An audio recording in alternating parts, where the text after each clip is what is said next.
चलो मेरे भाई ध्यान से देखना मेरे भाई, मैं जितना पढ़ाया हूं अब उस पर हमारा क्वेश्चन देखो कैसे हवा में उड़ता है। ध्यान से देखना मेरे भाई क्या है। किसी संख्या को, ये कोई संख्या है, किसी संख्या को 342 से विभक्त किया जाता है। विभक्त का मतलब विभाजित। किसी संख्या को 342 से विभक्त किया जाता है। जैसे जैसे क्वेश्चन करा है उसे मैं लिख लेता हूं। एक संख्या है हमारा n, एक संख्या मान लो कि n है, उस संख्या को 342 से डिवाइड किया जाता है, 342 से। ठीक है, तो मेरे भाई उस केस में जो रिमाइंडर बचता है वो 47 होता है, 47। उस केस में रिमाइंडर क्या बचता है मेरे भाई? 47 बचता है, 47। अच्छा, यदि उसी संख्या को, यानी इसी n के बारे में बात कर रहा है, उसी संख्या को 18 से विभाजित किया जाए तो शेषफल क्या होगा?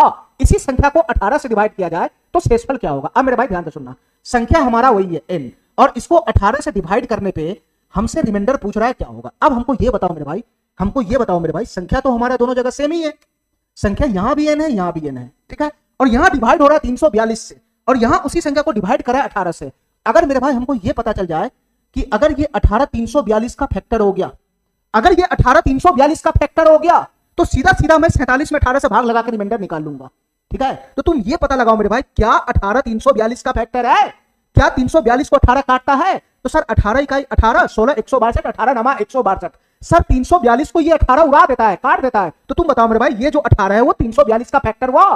तो जैसे ही इसका ये फैक्टर हुआ, ये 18 342 का फैक्टर हुआ, तो सेम संख्या में भाग लगाना है उसके फैक्टर से। तो तुम बताओ मेरे भाई, मेरा रिमाइंडर क्या हो जाएगा? यहां जो रिमाइंडर आया 47, मैं डायरेक्ट इसके फैक्टर से भाग लगा दूंगा, तो 18 दूना 36 चला जाएगा, और मेरे भाई रिमाइंडर क्या बन जाएगा? 11 बन जाएगा, 11। हमारा आंसर बन जाएगा 11।